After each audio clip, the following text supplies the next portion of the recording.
Hello, everybody, and welcome to the Daily Objective. Today I've got James with me. And what we're going to be discussing today is a timeline of the war in Israel or Gaza, or the Israel-Gaza conflict, however you want to put it. We're in day 48 of the war, and I'm going to do some of the news roundup as per usual. But I think this is useful to do just because, although actually the 7th of October, when it began, isn't very far away, so much has happened in the meantime that actually gaining a kind of mental sense of linearity of time, so to speak, is going to be useful. But to start with the news, as I said, we're in day 48. Luckily, in the last 4 hours, the death toll of IDF soldiers doesn't seem to have increased. It's standing at 70, which is very good. But the news has been dominated largely by the same topic as it has been the last few days, which is the hostage deal. As we spoke about yesterday, it had been announced by the IDF that the truce was due to begin at 10 a.m. today, 10 a.m. on Thursday. However, Qatar contradicted that, and it seems that the hostage deal is going to begin tomorrow from 10 a.m., according to Qatar. And Hamas has ratified this, so this is presumably when it's going to begin. And then the first hostages are going to be released at 4 p.m. on that day, where there's going to be 13 hostages released. And then also Hezbollah have announced that they're going to stand by this ceasefire, even though they weren't involved in the negotiations. They're going to hold to this. That hasn't stopped them in the last 24 hours launching 80 missiles into Israel at the last minute, I suppose, but they've said they're going to abide by it as well.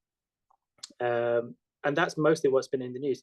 It also was in there as well that the head of the Al-Shifa hospital has been arrested by the IDF on suspicion of being a kind of accomplice or a terror suspect, which only makes sense, really, given Israel's claims about Al-Shifa being a base for Hamas. That presumably couldn't have been done without collaboration from the hospital staff to some extent. American reporters were showing us the weapons caches behind the MRI and CAT scan machines and so forth. And the evidence that we have, not just from IDF, but from independent reporters and independent observers they've brought in, confirms the tunnels underneath that hospital, confirms the weapon caches there. Those who were saying that Israel is just lying to us about Hamas and Islamic groups like that using hospitals and schools and so forth has been vindicated once more, but we knew this years ago. Yes, and it's becoming increasingly hard to deny that, to be honest. There was an interview with a British doctor who had gone to visit the Al-Shifa hospital sometime, I think, a year ago.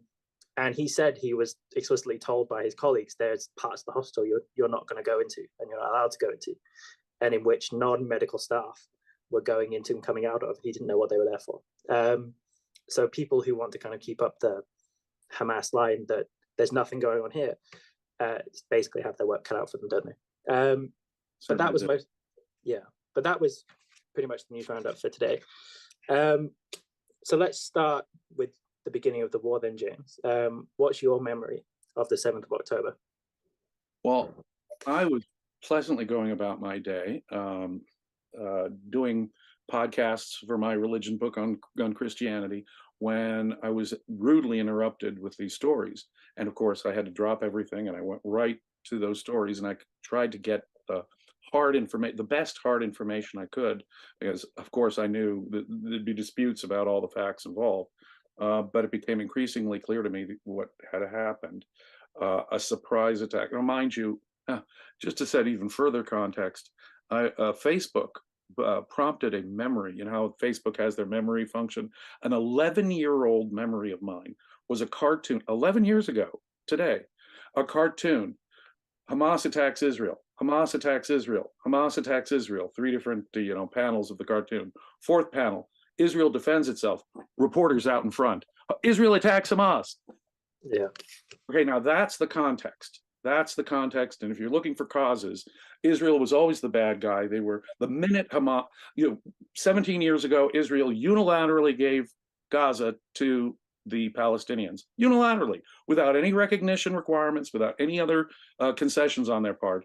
And instead of, as we've observed many times, instead of making it a decent place for their people to live, they immediately, within a month of Hamas being elected by 60% of the population or more, they started, within a month, started lobbing rockets into Israel. and continuously did so on and off again for the last 17, 18 years. That's just been the reality. And Israel, whenever it defends itself, has been the bad guy. Now, in this case, there was something of a ceasefire before October 7th. At least there hadn't been immediate violence before this. This was a surprise attack directly on civilians, and the facts are horrific. And rather than focusing on the facts there, where we would stop and we would say, wait a minute, the children are being killed, families are being burnt alive, people at a concert are being mowed down indiscriminately, people are being raped to death. Now, once I confirmed those basic facts there, it seemed to me, well, okay, the world should finally, of course, this is my objectivist perspective on this, where we see who the aggressor is, who the savages are, what the atrocities are, where the war crimes are coming from, where the life hatred and savagery is coming from. Okay, this will get everyone's attention. Boy, sorely disappointed. Now, we came out fierce and strong, surely, and we came out with the objectivist principles involved, the correct principles of self-defense. We came out not defining this as some kind of ethnic dispute, but the frontier of civilization, and civilization on the line here, which it truly is, But even from the moment this began, the very next day, I was starting to hear the most hateful, despicable reaction against Israel from all over the world. Practically every nation, including some of the most civilized nations on earth, yours and mine, Australia, coming out with the most thousands of people taking to the streets in the wake of this. So rather than focus on the hateful ideology which would cause the horrors of October 7th, the hateful ideology that would cause the atrocities, the torture, the life hatred that is dripping from an event like that, rather than analyzing an ideology that would justify and excuse and make that possible, we're now considering, oh, well, what did Israel do to do? Okay, well, Israel's got to hold back. And that's the first thought, or how evil Israel is just for existing. And that was coming from some quarters as well. So it was quite psychologically shocking to me, is I guess the best way to put it, between the trauma of having to hear about events like families getting burnt alive, and then people being raped to death, and then hearing the international reaction. I'm afraid it was thrown for a psychological loop, and I'm still kind of, I mean, here we are weeks out, as you point out, a month and a half later, and I'm still trying to process it properly.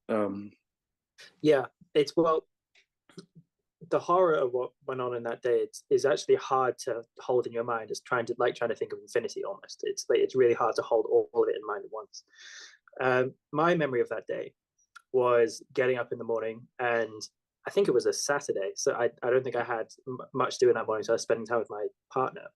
And I kind of, because my job here requires me reading a lot of the news, I kind of take an embargo from the news in the morning, so I hadn't seen it.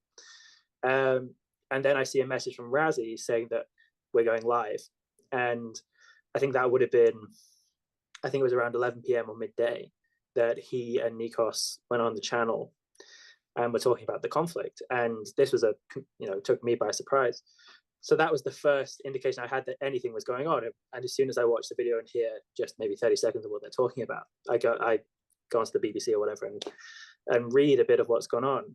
And I'm not shocked per se, because I'm aware of the kind of cyclical nature of what's going on in Israel and Palestine. But then on the other hand, I am shocked just to the extent of it, of how awful it is compared to the previous instances. The previous outbreak of violence on this kind of scale was in 2021. And I remember my reaction to that as well. And it was that this is terrible. This is so bad. I can't believe how people aren't reacting more on Israel's side. But there was something so much more obviously intense and obviously bad about this one. It seemed to me on the 7th of October that now this must surely be the impetus to finally resolve it. And of course, the worry now is that isn't exactly what's going to happen. But I went and found a little timeline of exactly how things went down. So the attack, according to what I could find, began at 6:30 in the morning. and began with a video posted online from the head of Hamas's military wing, declaring Operation, what did he call it? The Al-Aqsa Flood. And that was interesting to me because in no other kind of conflict does the military commander post a video online declaring that it's going to happen, unless you want the world to watch you do it. And of course, what was unusual about it was how much filming went on and how much evidence there is of what happened. They took themselves. Took themselves. There's a bunch of video. That was one of the first things that I noticed as well. And one of the first things that was available online, frankly, were these announcements and at least parts of this video. Some social media outlets weren't going to just, let it all through. But still, that was like the first thing we heard, is that they were proud of killing civilians at a concert or babies. It's shocking, but they woke people up in the morning from bed, killed people in their beds, in their kitchens as they were making breakfast. Pretty horrific. Yeah, no, exactly. And it wasn't until 7 a.m. that they got to the music festival. And then, of course, we know what happened there. There was around, I think it's meant to be between sort of 3,000 people at that festival. And I think it's 240 of them were killed or taken hostage. Actually, I think that's the number of the hostages I'm thinking of, but a huge number are killed and taken hostage. And then by midday, 1,200 rockets fired from Gaza into Israel, into southern Israel primarily. And Netanyahu comes on the news, I think, around about 9 a.m. to make the message that he made, saying to people of Israel, we're at war. And then it's at 4 p.m. that he speaks to Joe Biden, and Biden declares, you have our support, and so on and so forth. And that's basically how the first day goes down. And it's not until the following day that actually war is formally declared by the legislature and so on. So that's the initial phase. And then, as you said, we get to the international response, not only from governments, which initially tends to be better. Right. So initially it's Israel has a right to defend itself. We condemn this. This is shocking. So even the Pope, initially said, "Oh, it's terrible that Hamas has taken these hostages." Although the Pope is kind of an indicator of where things go, because he also immediately said, was criticizing Israel for defending itself, for launching missiles against Hamas. And of course, just in the last few days, Mr. Turn the Other Cheek is going to have, a very specific attitude about this. They're both, non-Catholics as far as he's concerned as well. But, the Israelis have this questionable view from the Catholic perspective that they have a right to defend themselves properly. Only really objectivists are the ones who can really come in and defend. I mean, when you could hear it in all the qualified responses, all the little asterisks that were put on these leaders, and what we're concerned, even from the beginning. Our Secretary of State, Mr. Blinken, he had a little. Well, of course, we're still concerned about Israel's overreact. Israel must not overreact. What? Coming right in the first messages, we're worried about Israel's overreaction. I mean, that is precisely the kind of poor logic that's going to encourage, well, just as we're seeing this hostage negotiation here, ignoring of causes, as you exchange 5-year-old girls for many more actual terrorists, as the deal we're getting. Of course, it's a nightmare. I know we're skipping the timeline a bit, but rather than coming in to say, no, Israel has a right to defend itself fully and eliminate the threat, eliminate the potential threat from this ever happening again, they began to say, well, Israel should not overreact.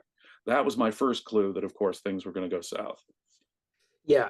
And on the first day, my reaction was, as I said, it was much more, okay, at last, finally, things are going to be done about this, because this is just so terrible that people can't ignore it or push it away even more.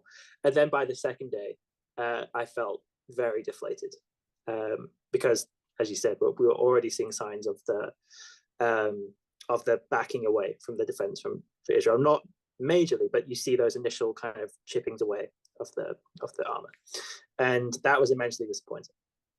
And then, of course, we see the huge outbreaks of demonstrations in favor of Palestine, or pro-Hamas, as Razzie wants to call them. Vast demonstrations in London and Sydney, Australia. I mean, vast demonstrations. In Sydney, they were yelling, "Gas the Jews." In New York City, they were holding up swastikas.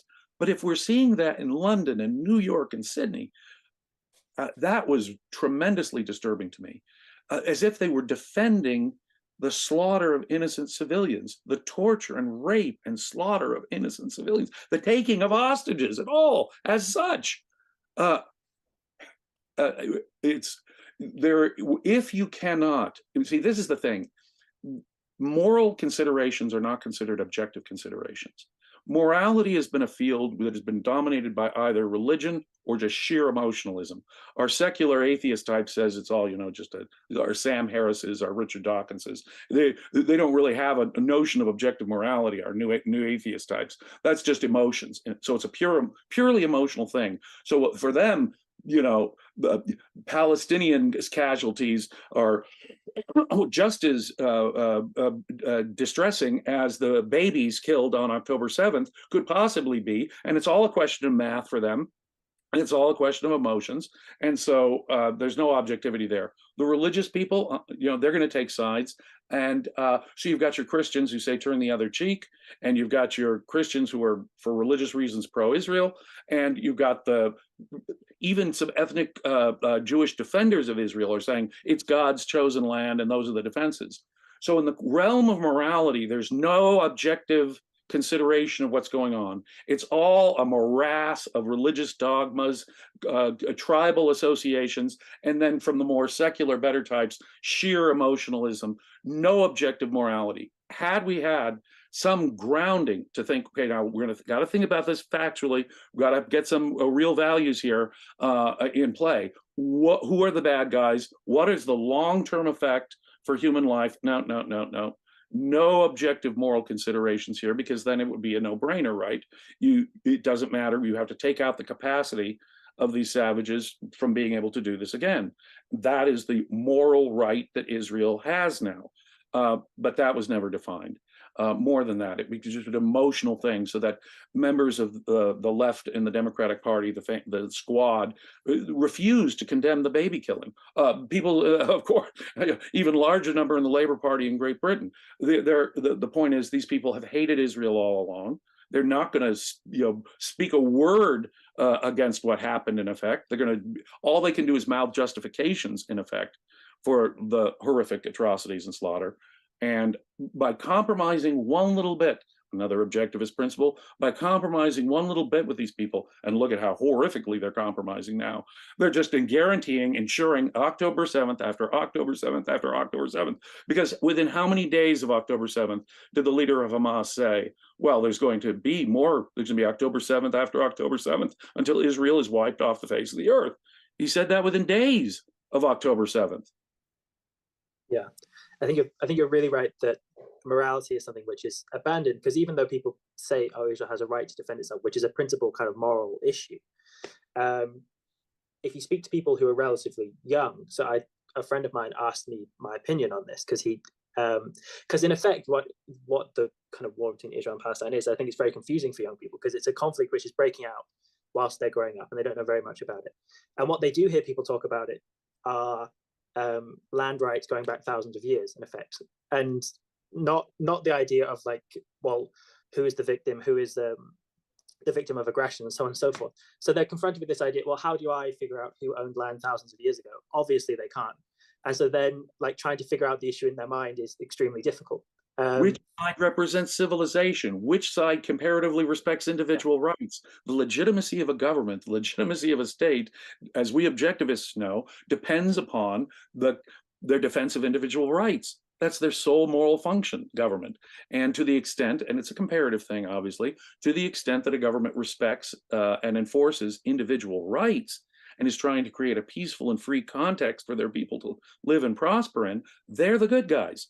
And in this, if you were to think in principle terms, it's obvious who the aggressor is. If you're to think in principle terms, it's obvious who the good guy is in this context. And we don't need a long, huge history lesson for that, do we? In fact, that would be the wrong way to go. Now, of course, Jews have been in the area for thousands of years. That I know as a historian, but morally speaking, that's really not the issue here, is it? Yeah, well, and thinking in principle, one of the reasons why you need to do that is because it helps you get, because I think if you're confronted with the idea of negotiate who owned this piece of land for thousands of years, that's instantly overwhelming. And principles are designed to help you get over that kind of mental overwhelm. But to go back to the timeline, the things that they're talking about, no, it's okay. The period of kind of protests and then slow erosion of support from Western governments has basically been the story for the last 5 or 6 weeks. It's been the continuing story. So whilst you get, for example, rhetorically strong support from Joe Biden, who, as much as I don't have a high opinion of him, whilst I should compliment him when he's actually doing good things, rhetorically he's saying good things. He said the other day that the war will not stop until Hamas are no longer able to hurt Jews or something like that. That's very good. However, he is also at the same time saying that Israel has to wage war in a certain way. And then Antony Blinken, who is of course his Secretary of State, is going around the Middle East and is saying things which are undermining Israel's right to defend itself the whole time. Completely. I am embarrassed isn't the word. It's atrocious because they weren't thinking in principle. They were compromising. They were saying, put the hostages first. And insofar as American policy leaders, both in Congress and the Secretary of State, are saying, well, Israel must do everything to get those hostages back, no matter what, even if it's 100 killers for every 5-year-old girl that gets released, or any deal that says, oh, we'll just some at a time because of this. I see you. So the principle, we've caved in effect. It's like Ayn Rand said about negotiating with the burglar over the spoons. The minute you cave in and say, oh, well, some hostages, okay, we'll give you some concessions for some hostages, you've conceded the whole point that hostage taking is okay. And you've guaranteed future hostage taking. Promise. If any of these folks survive, they've got a green light, and of course Iran and Hezbollah will survive this. Taking hostages is now a profitable, thing. Ka-ching, it will pay. Take hostages, take women and children hostages. Those will be high-valued ones, and we can get a cohort of terrorists released for every single one of those innocent women and children. You're encouraging it. You're making it pay. You are now causing it, in my view. Yes, exactly. Well, and so then that, in terms of the timeline, that is where what this period of erosion of support from the international community and the process leads to. Whether this is how it seems on the world stage, I don't know, but at least in the UK, the protests culminate in the Remembrance Day protest, where I think if I'm getting the number right, it's about 13,000 people who go and march through London. Yes. In support of Hamas. And then what all this pressure on Israel leads to, and presumably a lot of diplomatic pressure being levered on them as well by the US, by the UK, by their allies, is to call a ceasefire. And then Israel, there's an interesting editorial in the Times of Israel today explaining why the ceasefire is going on. And it's basically people trying to rationalize why the Israeli government, it's actually good for the Israeli government to be doing this. And it's because by declaring a ceasefire, they can get Israeli citizens back. And whilst, of course, there's a sense in which that's desirable, you don't want these people to die. The ceasefire is to the advantage of Hamas. And this is a period which allows them to regroup, and it takes the pressure off them, and so on and so forth. Right. Of course they want to. Of course. And you know something? Think about the timeline again. By October 10th, October 7th is when this happened. By October 10th, Israel, without using a nuclear weapon, could have flattened the whole of the Gaza Strip, could have wiped out and largely depopulated just using conventional weapons. It's got an impressive air force. It's got some impressive bombs and missiles. It could have, in effect, flattened and largely depopulated the Gaza Strip by October 10th. It did not. It didn't do so by October 20th. It was still getting its act together and telling the world kind of how it was about to approach these things in that time. So think about how cautious Israel was. Think how they're respecting the civilians. The only people that give a damn about civilians on either side is the Israeli government here. Gaza, well, no, to some extent, Gaza gives a damn. They want their own babies dead for propaganda purposes. They actively want their own civilians dead so that they can use it as propaganda as Israel. That was the plan. That was obviously the intentional plan from the outset. So the very idea of calling what Israel's doing a war crime, which is what I was already starting to hear before Israel had done anything. Israel was already guilty of a war crime. In effect, there editorialists from the New York Times and the Guardian, who were in BBC, who were already suggesting Israel's guilty of a war crime before much defense had ever happened at all. Yeah, this conflict is also very good at showing us, if it weren't clear already, the problems there are in our own moral thinking. Because what is the thing that's constantly being reported in the headline is Israel's actions. Although the Pope, initially kind of says, "Oh, it's terrible that Hamas has released the hostages," he doesn't then continue talking about Hamas. He talks a lot about Israel, and it goes to the way in which the kind of implicit premise of the people who are criticizing Israel is that they have to know on some level that Israel is the better party, are the better people, are the people who can be reasoned with, are the people who don't want to commit wholesale destruction and slaughter. And the implicit premise is that Hamas, that's what Hamas is like, that they'll do that anyway. What would be the point of trying to pressure? It's inevitable. It's deterministic. It's built into Hamas. The Arab Palestinian mentality could never change. That's just an axiom, their hatred of Israel. It's an axiom, their tribalism, and we just have to cope with it no matter what, and that'll never change. On the one hand there. It's astonishing. Israel shows restraint, as we say. They don't show restraint, and that by itself should show some moral clarity. But no. There's no moral clarity. You've got Catholics like the Pope, as you mentioned. And of course, there are many Christians from the origin of Christianity who think martyrdom is a wonderful thing, who think suffering is a great thing. And what a blessing on Israel to have their civilians slaughtered like that. How lucky Israel was to have been made martyrs like that, because we know the real goal of life is to die so that we can get into the next dimension. So if you praise, martyrs as your highest saints, like many Christians do, starting with the Pope, of course, this was a salvation opportunity not to be missed. This was a wonderful chance to sacrifice your life and be a victim.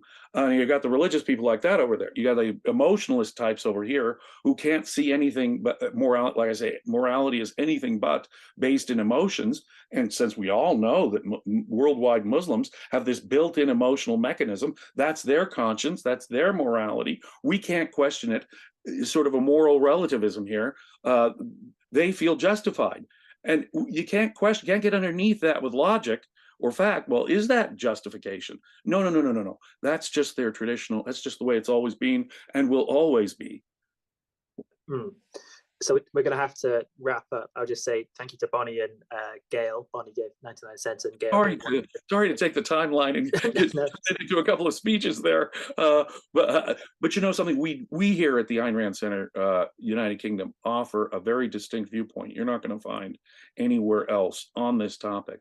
And I'm very proud to be working for people like you and Rosie, who've been leading the charge on this. Morgan, so thank you very much. And if you guys think this kind of programming is important, please do consider becoming a paid subscriber to the Ayn Rand Center UK. There's all kinds of special perks that are involved as well. Yeah. It's cold here in Scotland. Someone's got to keep the heating bill going. But good. Okay, well, it was a pleasure to speak with you, James. A couple of things that James was talking about actually are what we're talking about on the reality show coming up in just a few minutes. So please stay with us, and we'll see you guys in just a few minutes. Bye-bye. Recording stopped.